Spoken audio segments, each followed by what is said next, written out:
don't do this for the riches, I'm infected. My condition is I'm always in my head. These words are my religion, I'm obsessed, it's by decision. I'ma do this till I'm dead. Set me on fire, set me on fire. Whoa, whoa. I'm still alive, I'm still alive. Whoa.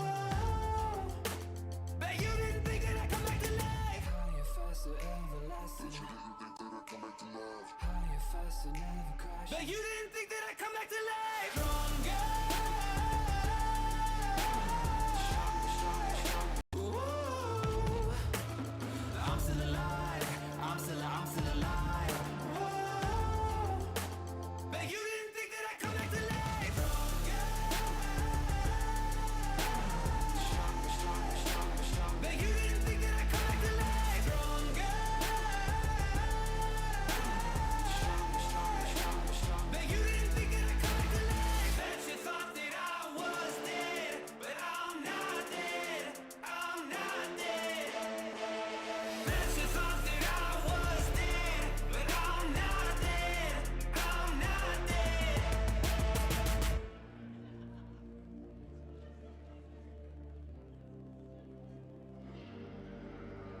Stronger, everlasting, higher, faster, never crashing. Stronger, everlasting, higher, faster, never crashing. Bet you didn't think that I'd come back to life. Stronger. Bet you didn't think that I'd come back to life. Stronger. Bet you didn't think that I'd come back to life. Stronger. Bet you didn't think that I'd come back to life. Stronger. Bet you didn't think that I'd come back to life.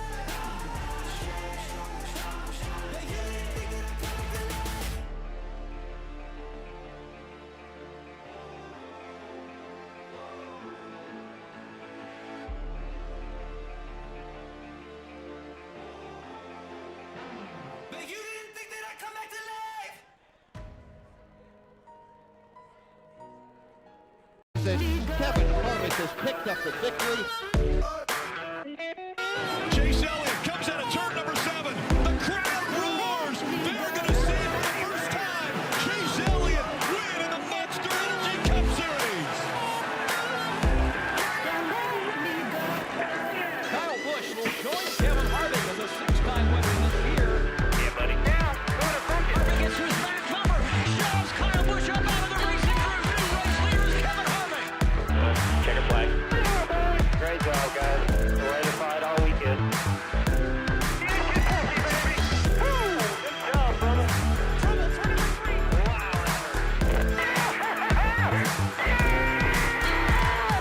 Busch is in the wall. I don't know what y'all are whining about.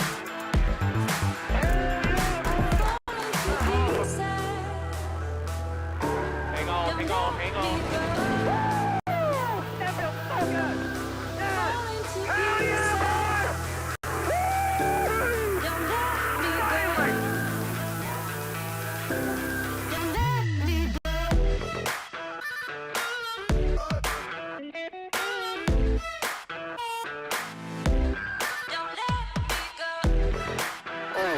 What the hell? What a freaking home run. How about that, boy? That's how you rebound and start your engine! Awesome job. Hell of a job, buddy, if you want. Turns it. Eric Almirola into the wall. NASCAR's biggest, most famous, prestigious race. Feel really good about today.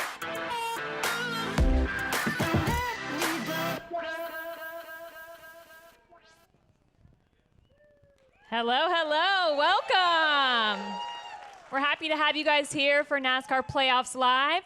And a big thank you to all the fans watching live on NASCAR.com. I'm Kim Coon alongside Steve Letarte. And we're kicking off the Monster Energy NASCAR Cup Series playoff in Las Vegas. And today we're going to talk to all 16 of the playoff contenders. Well, and how much more fun could it be? You saw the video, how crazy and exciting the regular season was. Well, the playoffs are only going to be better. But the playoffs can only be great with great competitors. We have 16 great drivers. We're going to hear from them all today, and perhaps they're going to tell us why they should be the champion.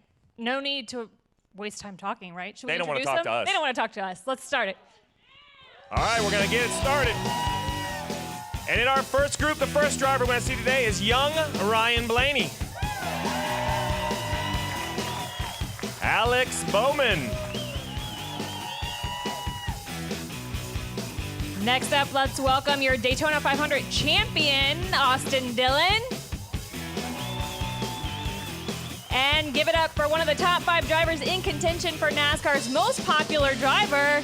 You guessed it, Chase Elliott. This driver's talented, but he's not the same without the mullet. Let's bring Eric Jones on stage. And hands down, the best karaoke singer of all drivers, Kyle Larson.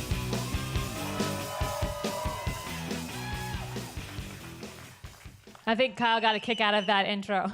I know things. We're going to fire away, though. We're going to get it started. I'm going to start with Chase. Off your back, you've won a Cup Series race. I know all the fans were happy to see you take home the trophy at Watkins Glen. What's the mentality, though, this year for you and your team? Yeah, I mean, I don't think the mentality really changes. You know, you're still trying to go win races and work your way through the final 10. So, yeah, it's just to go do it. You know, we talk about it and talk about it and talk about it, and I'm just wanting to go race and get it going. So, looking forward to Sunday.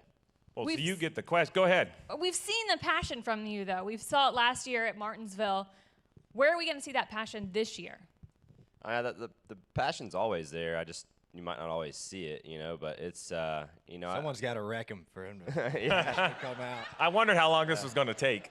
Yeah, so, I mean, the passion's always there, you know, and the fire to want to do good. I mean, if you don't have the fire and the want to do well, then don't come, you know, and we all want that. So yeah, I don't think that none of that changes. I think you kind of stay the course you're on and you know, run these last 10. I do think that the intensity level is up a little bit for the last 10, and when you get in those elimination situations and trying to work your way through, but it's a lot of fun, and that's what we're all here for.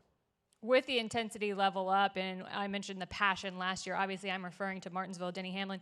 Is there a concern when the passion gets ratcheted up between all the drivers that some wins might come up to haunt you? Yeah, I mean they definitely could, I guess, you know, depending upon, you know, when it is and what happens, you know, and how it affected you. But you have to kind of take those situations and play them by ear, I guess, and figure them out as you go. But yeah, it should be fun to watch, and you know, the first round having that road course thing we're doing is going to be. That was the best description I've heard yet. Yeah. This road course thing we're doing? Yeah, that cobbled together road course we're going to race. But yeah, it's going to be interesting. So I'm sure there'll be a lot of crashes and stuff. People will be fired up, hurt feelings, and everything else. So it'll be good to watch. So I'm going to avoid the road course, and I'm going to go to you, Eric. So Chase had to answer the question, when are you going to win, when are you going to win? But somehow you stayed off the radar, but you got that win, running well, running inside the top 5. How does that change your approach now that you're in the playoffs?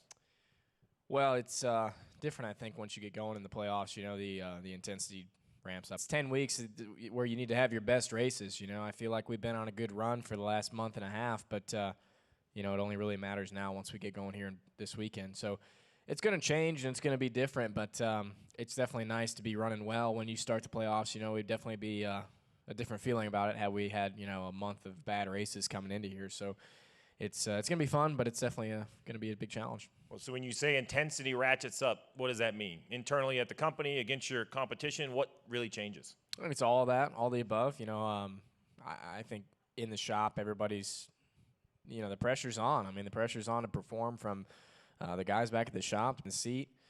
It's just a whole, you know, group of things that come together that get that really make us go out there. And yeah, that's why you see the more aggressive racing that you've seen in the playoffs here in years past, is guys are really pressure's on to make it happen in 3 races in a round. That's not a lot of time. So it's everybody wants to get to Homestead and have that shot.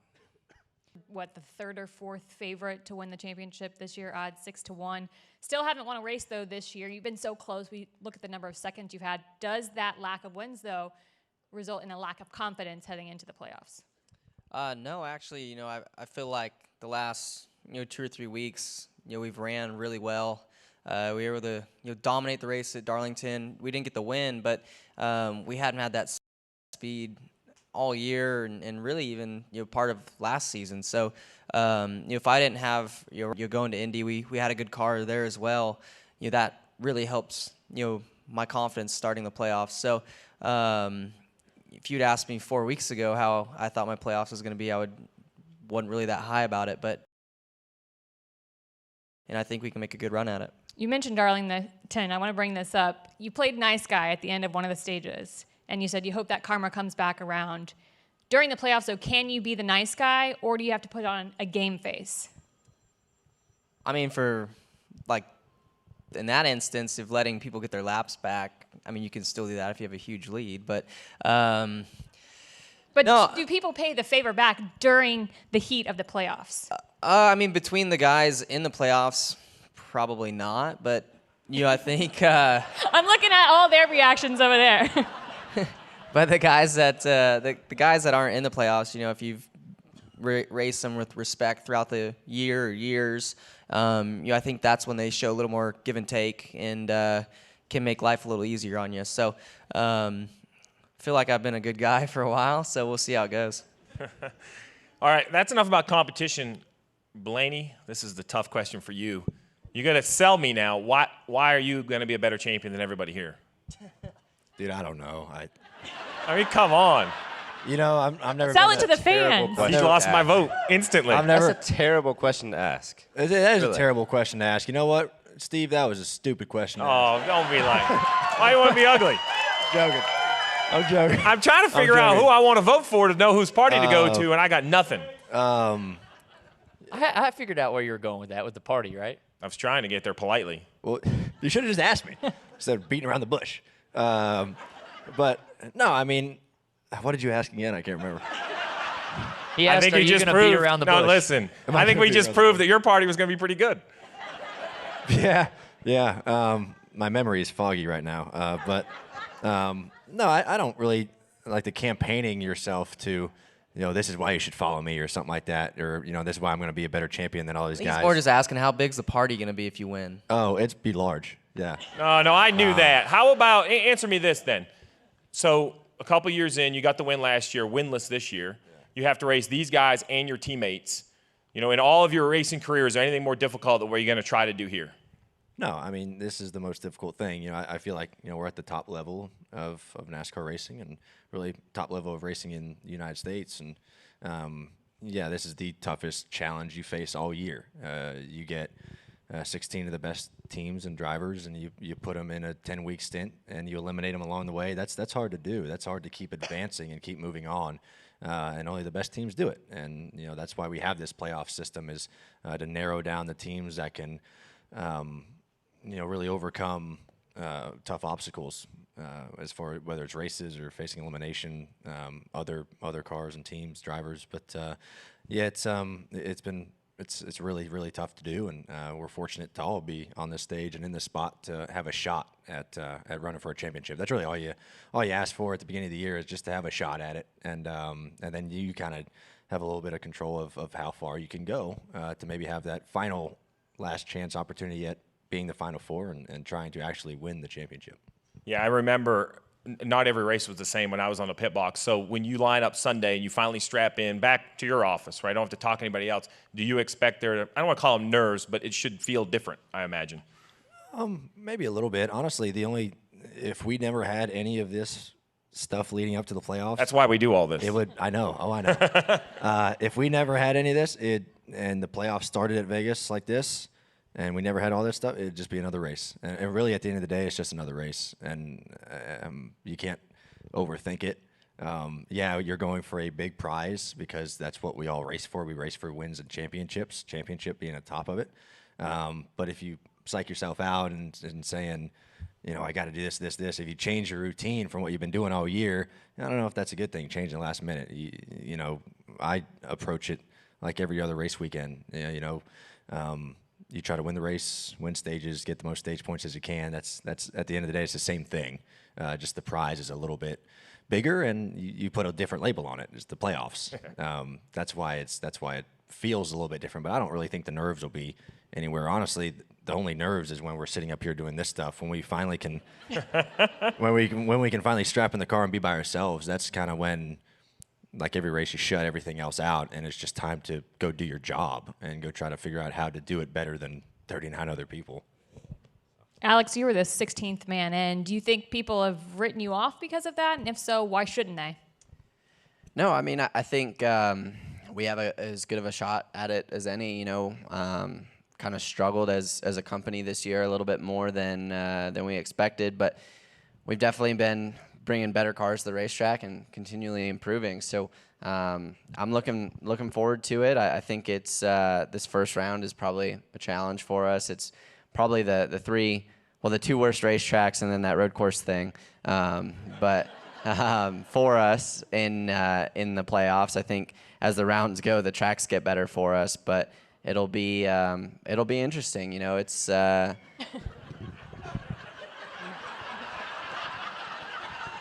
Man, I can't take you guys anywhere. No, it's just cool for me to have a shot at it, kind of like they were saying. And, you know, this time last year I was sitting on the couch. So to be a part of the playoffs is a special thing. And driving the 88 car this year has been a lot of fun. So, Austin, you started the season off the best way, winning the Daytona 500, but it has been a struggle all summer. And a month ago, 5 weeks ago, I had a hard time envisioning what it was going to look like in the playoffs. But in the last 2 or 3 weeks, namely Michigan, a huge uptick. Where does that put you heading into the playoffs? Yeah, you know, it definitely builds confidence, like Eric was saying earlier, when you can run good leading up to the playoffs. But, you know, still we're trying to find that consistency each and every week. And we've worked hard on our Camaro ZL1. And I think these drivers up here, we should, like, make a deal.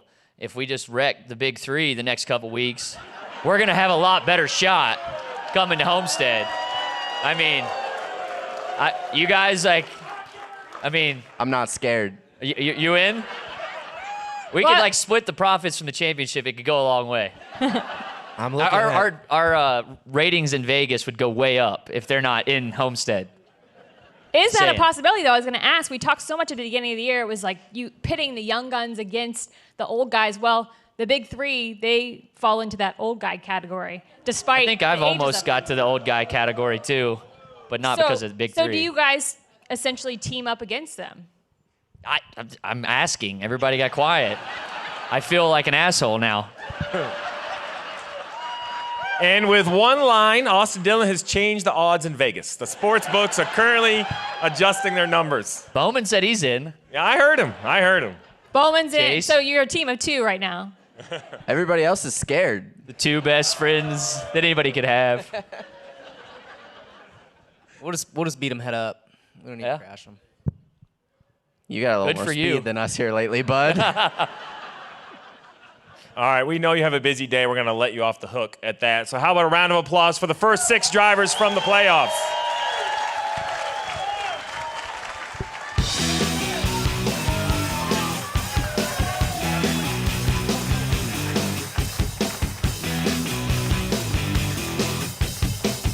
So, like Steve said, the first 6 drivers of the Monster Energy NASCAR Cup Series playoffs, and we heard some interesting things. We heard Austin some great Dillon. stuff. Yeah, Austin Dillon threw the gauntlet down, and I just told Ryan Blaney that I'm going to get even with him because I have the mic longer. So, Well, I think we actually should have started talking with Austin because he's the one that seems to be a little bit on the chip. I liked it, though. I liked it. I have a sneaky sensation the other 6 drivers we're going to call out here, they're going to have an opinion as well.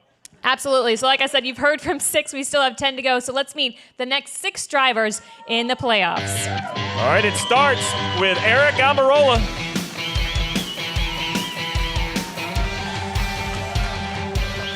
You can sit wherever you want, man. Wherever It's you open. want. No one celebrates a win like this guy, Clint Boyer.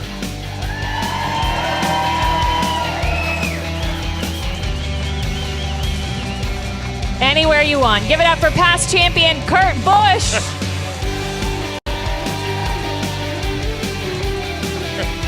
And let's hear the crowd give a warm welcome to Denny Hamlin. Was this Austin's chair? I don't know. All right, this next driver, I'm not even going to use his name. I'm just going to call him 7-time. Bring out JJ. And Joey Logano. Joe Lowe. Listen, Clint, no playing with the chairs. The last group got very distracted with the chairs. Well, this one was like 2 feet higher than the rest of them when I got in it. Listen, we know you have a busy day. We're going to fire some quick questions so you can respond. I'm going to start with Jimmy. So 6 champions in the field, 5 have all won 1. You've won 7. But the gambler, myself, goes to the sports book, and you're a 33-1 long shot. Is that fair? Yeah, I think it is. I mean, when we look at the year that we've had, we haven't led many laps. We haven't won a race. So we've got a lot of work to do to. Would you please not wake the sleeping giant? I know. Shut up, Steve. I'm trying to find questions that he hasn't heard, and Ryan Blaney called my question dumb, so I'm trying to be better. Do not wake him up. He's playing possum. I was told to talk to you about your shirt. Is that? What's wrong with my shirt? Okay, never mind. This is it, man. I mean, I didn't listen. Well, we have this. I know it's hard to believe. This. I mean, hey. I mean, I wasn't walking around Vegas in my fire suit. So we've already coined Jimmy the Sleeping Giant. So Eric, let's talk to you. You've had a career year, some great stats, but still not quite gotten to a win yet. Does that put you in underdog status? Where do you fall in the 16-player playoff grid? Yeah, I think we would be an underdog. We haven't won a race, but we've got speed. We've got that part right. We just don't execute. We don't. When we have cars capable of winning, either luck doesn't go our way or driver makes a mistake or we fumble on pit road. So we've got to clean up and we've got to execute. And the speed is the hardest part to get. So if we can do all those other things right here for these next 10 weeks, I think we could be a surprise. So, Danny, I tried to figure out what to ask you about, and I went back through your career. It's like the highlight reel. You raced Jimmy for a championship years ago, basically heads up. You got in with Chase Elliott last year. You almost won the Brickyard this year. So with all of that, what makes you a favorite heading into the playoffs? I don't know that we are we? That was a lot of confidence. I mean, dang. Bleeding out of you. I mean, Clint, I'm trying to come back with a good follow-up. You had the odds down on Jimmy, 33-1. What am I? Not quite that much of a long shot and not close to a favorite. All right, then. I'm not a favorite. I'm trying to, but I thought you were going to sell for yourself. I mean, the only reason I can rationale is that we have no weaknesses. There's every racetrack we can win at. We know that. I think the tracks lay out very good for me in the last 5 weeks of the year. So that's my rationale is that we are running better. Still not where we kind of need to be in my mind, but we've shown some speed. Getting 3 out of the last 4 poles, and we just got to get it together on race day. Really, that's the biggest thing. And last week we had a chance at that, but certainly, we know that in the playoffs, always step up a little bit more, and hopefully this year is no exception. See, he had it. He just didn't want to give me the answer right away. You got it out of him. Well, then let's talk to you, Clint. All SHR, all 4 cars in the playoffs. At what point, though, during that... Yeah, you can go. At what point during these next 10 races, though, does it change from a team mentality to every man for himself?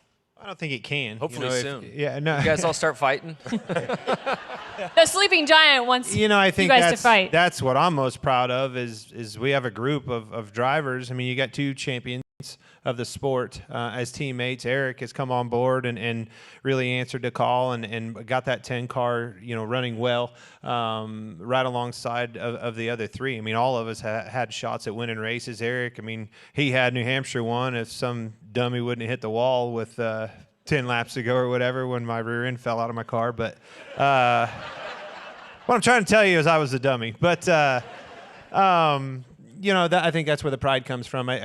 Due to a lot of people's hard work, the Army behind those 4 cars, everybody has that Army, but right now our Army's answering that call and is doing a little better job. Putting all 4 cars in a chase in this level of competition is something to be proud of, and we certainly are. But at what point does that go out the window? Is it the last lap? Playoffs. Hey, last time I was in it is a chase, damn it. What I was going to say, yes, you can be proud of your team, but at what point does that go out the window? Is it the last lap at Homestead if all 4 SHR cars are in the Final 4 that you're like, all right. What are you getting at? You see, this is how the media and you guys, you dig. You want us to fail and make a mistake. No. Yes, I will rake his ass, wreck him. to win a championship. That's what we were looking for, right? Here's where the problem lies. He'll do the same thing. I don't That's what you guys wanted to hear, right? Yes. And he will too. I feel like I should just give these cards to Clint, but Right?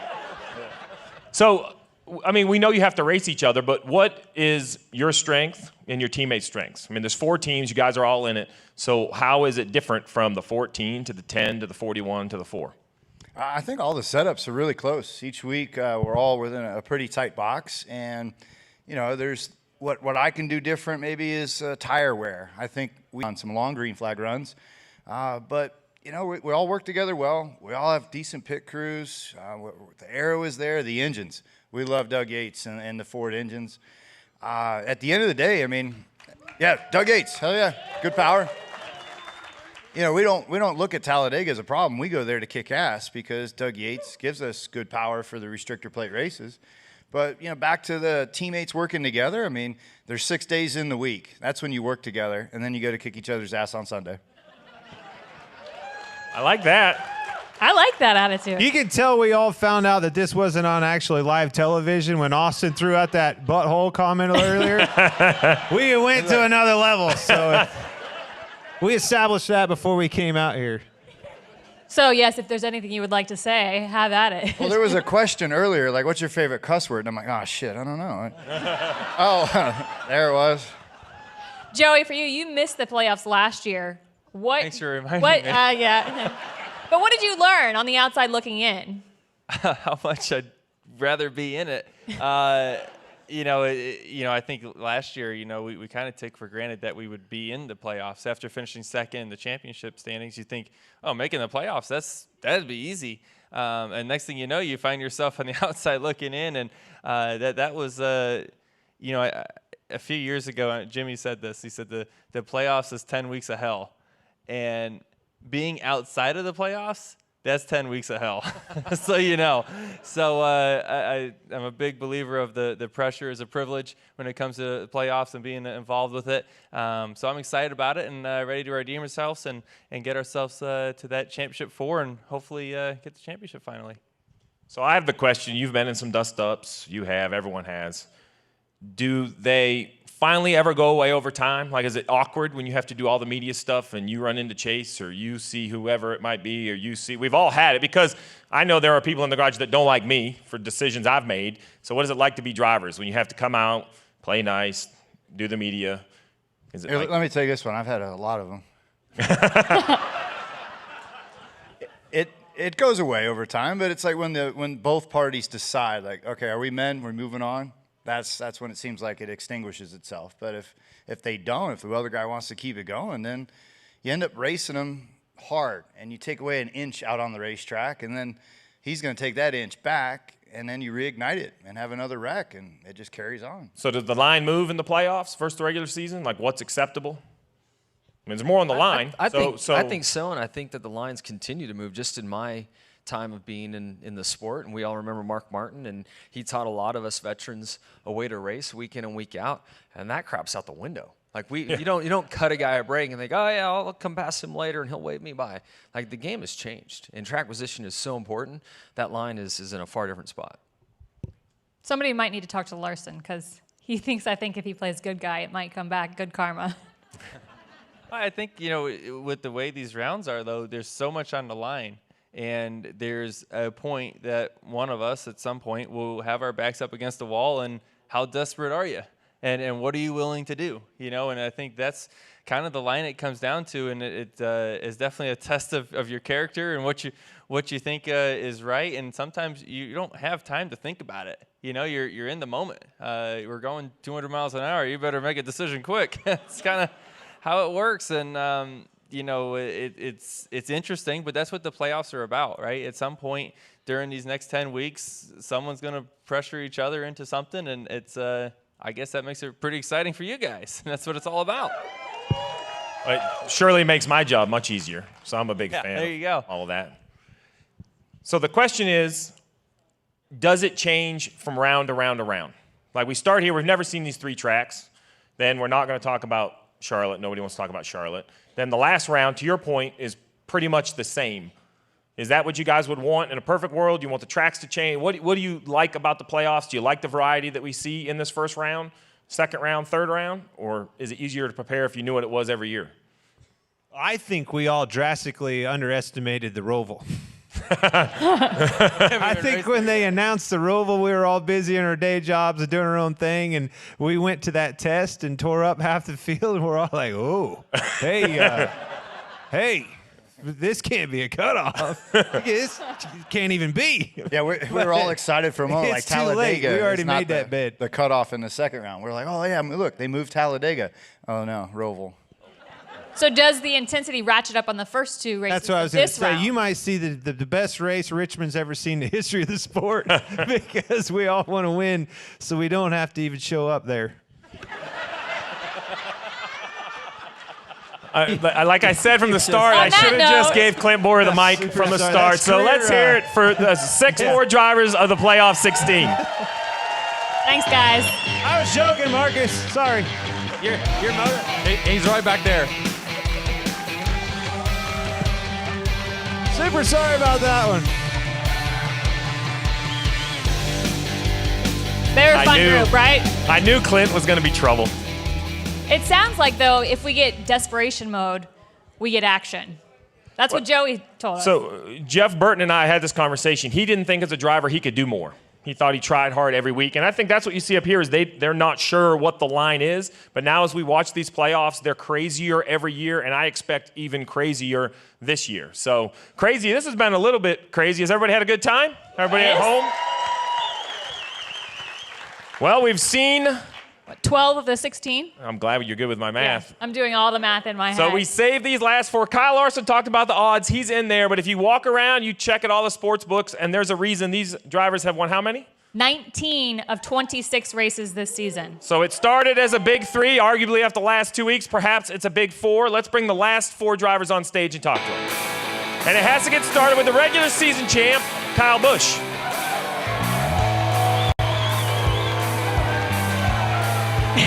Mixed crowd. 7-time race winner this season, Mr. Kevin Harvick.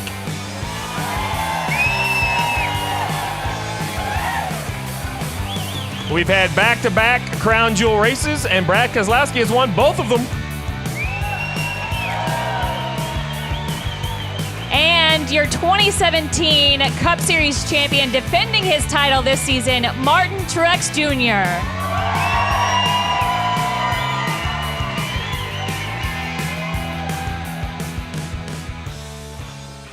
Hi, guys. Hey, what's going on? Why is everybody looking at me? Man, because you got booed in your hometown. That's why. Come on, man. You heard it. That's because I won too much at the bull ring. Hey, listen, I'm not saying it was good or bad. I'm just pointing out the facts. You have won a lot this year, like Steve mentioned, regular season champion. So, Kyle, does that make you the best driver on the Cup circuit? Yes. But I'm sure they have something to say about it as well. Guys? Crazy. So what word of the day? It's crazy. Everything's crazy. Everything's crazy. Crazy? Yeah, you're crazy. Absolutely. I thought the word was it not exciting? Excited. Yeah. Excited. Oh, yeah, excited. Excited and crazy. This is what happens when you put them in front of Crazy media for excited. too long. They get like media drunk. You haven't said anything. You're like shell shocked sitting up here at what's going on. I'm just along for the show. All right, so let's talk about the show. Normally, we hear from you at week 9, heading into Miami. You sit up there with the 3 other competitors, and you're always very vocal about what you expect, why you should be the favorite, or how are you going to beat them. You said you were going to, grind Gibbs into the ground, or whatever it was this year. But you've been quiet this week.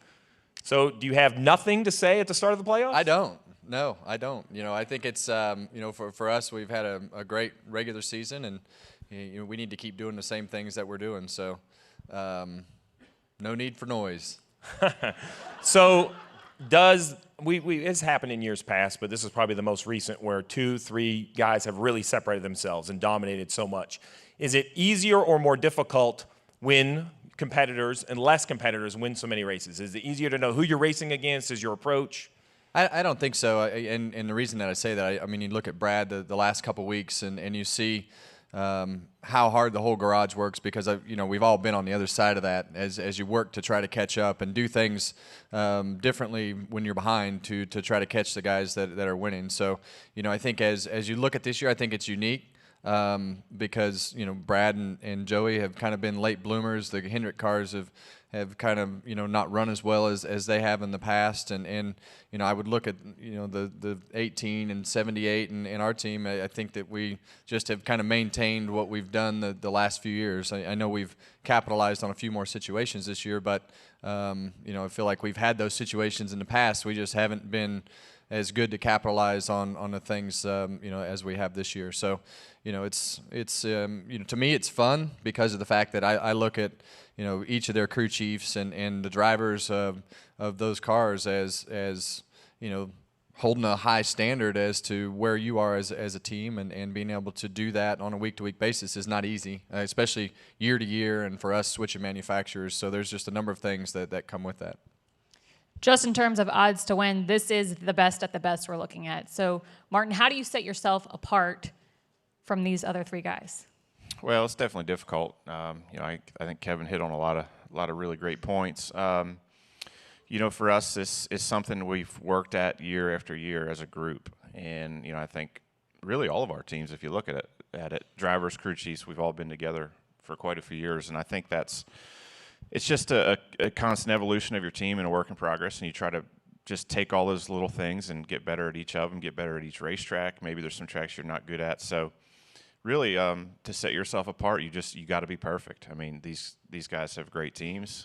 We've seen, all of us have won championships, and I believe it's with our current teams as well. So, I mean, it's really tough to be on top of the sport right now with all the great teams and people we have out there, but you just really try to capitalize on your strengths and work on your weaknesses. That's what you do. I mean, that's what we all do every single day. Look in the mirror and say, what can I be better at? And sometimes it's tough, but you got to be honest, and you got to try to be better at everything you do to beat these guys. So, Brad, you've made the big shift. Kevin mentioned it, and I think you would admit it, from February to the last 2 weeks, a big big improvement in performance out of the two.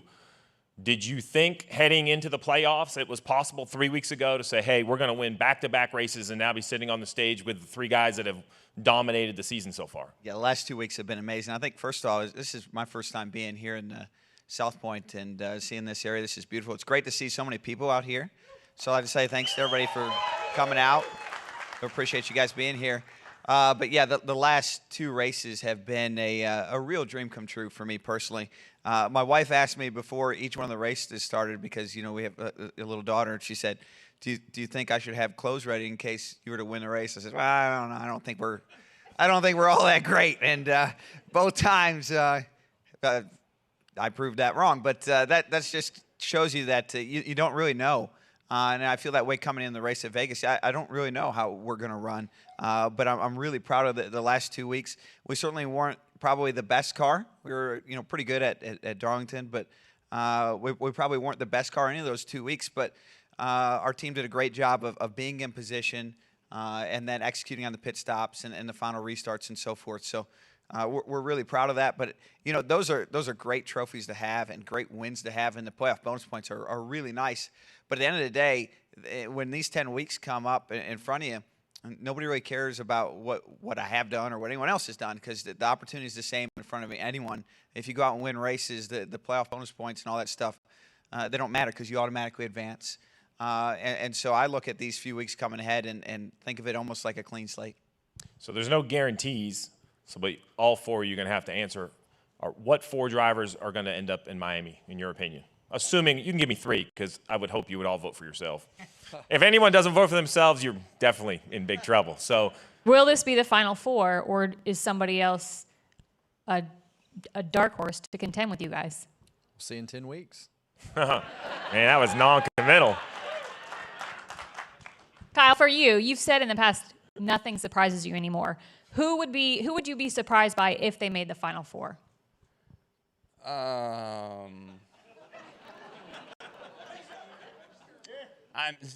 problem is, it's not a problem, but the problem is it's so hard to choose because there's so many that are eligible, for one. For two, so many that can be contenders that can get there.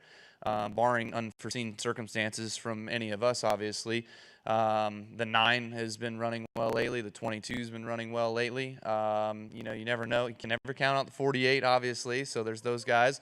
And Larson, obviously, Larson knows that if he can get himself to Homestead and be championship eligible, he's going to be the favorite. So you know, there's all of that going. There's a story behind any one of the 16 guys that are in the playoffs.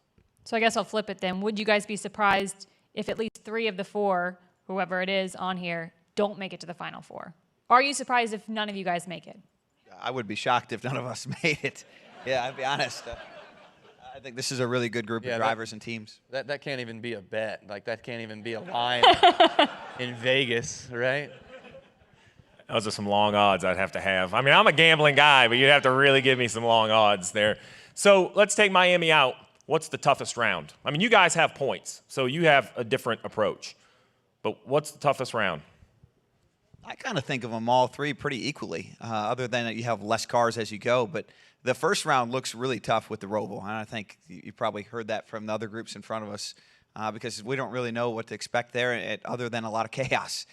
So that's probably the toughest race of the rounds, but then you have more cars in that round, so that eases it up a little bit. But I kind of look at them all pretty equally. I mean, with the points, you got to feel better about that round than the other 12 we've talked to.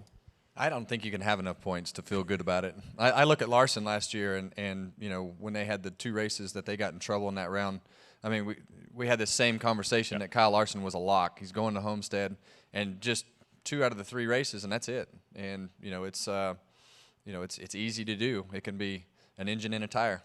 Listen, I'm not going to disagree because Dale Jr. and I have that bet. He says 3 of the 4 on the stage are a lock. I disagreed. I said 2. I had no idea why, but it's just too complicated, right? I mean, we've all seen how fragile it can be, how something, a flat tire, bad pit stop, bad caution can take you out of that. So in each of you, and I don't want to call it a weakness, where does the 4 team have to improve the most over the next 10 weeks for you to feel good about Miami?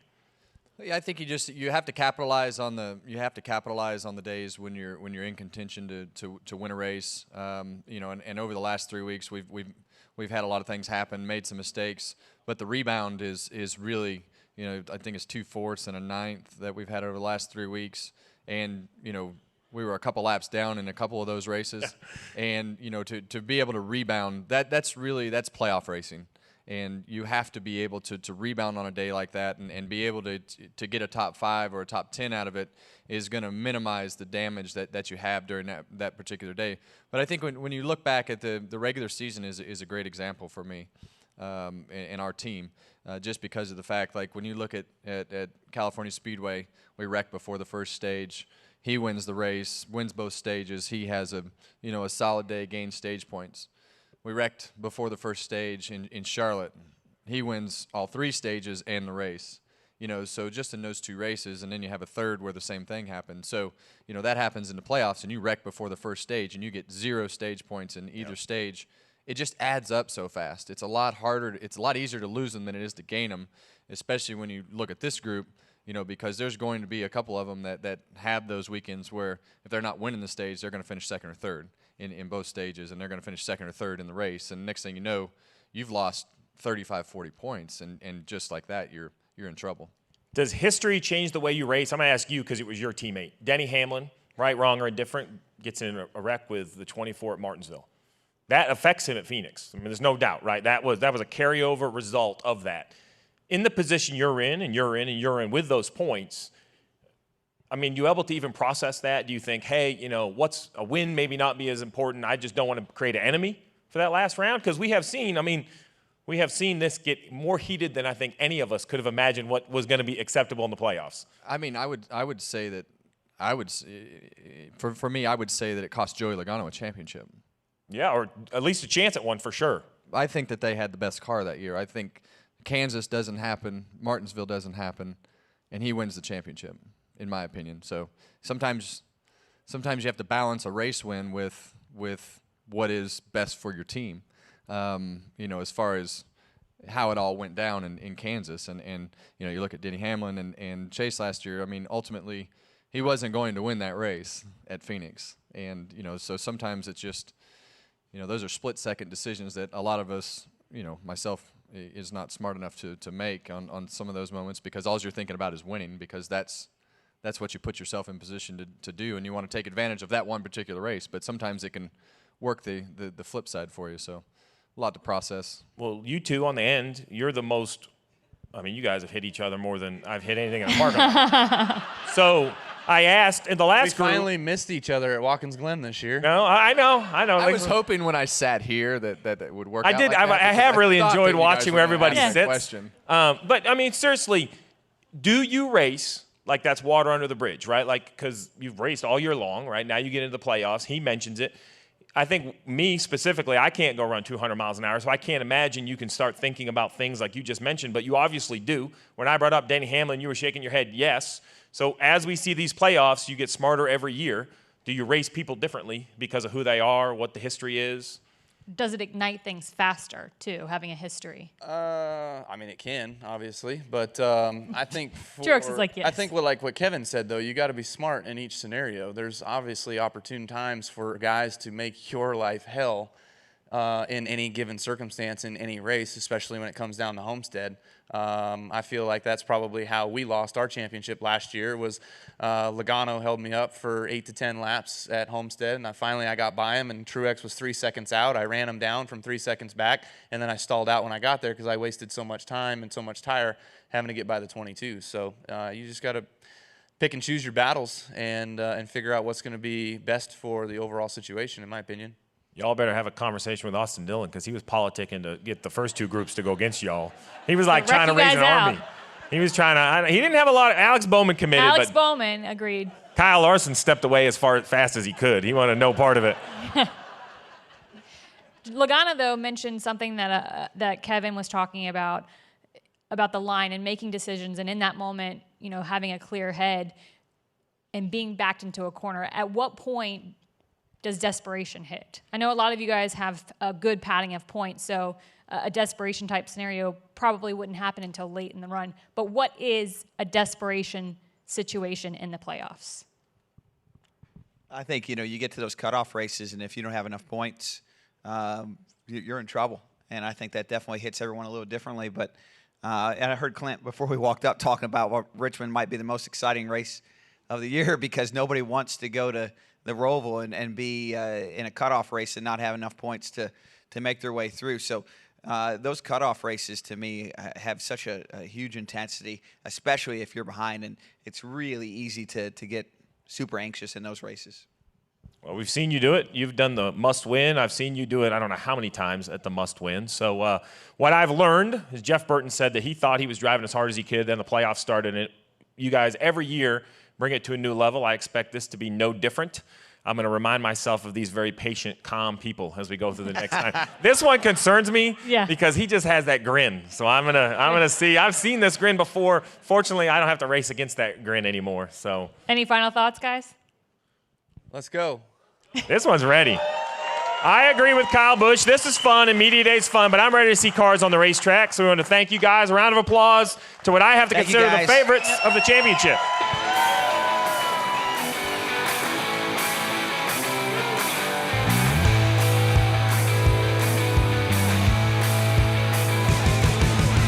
So again, thank you guys for being here. Thanks for everyone watching at home on NASCAR.com. It was great to hear from all 16 of our playoff drivers.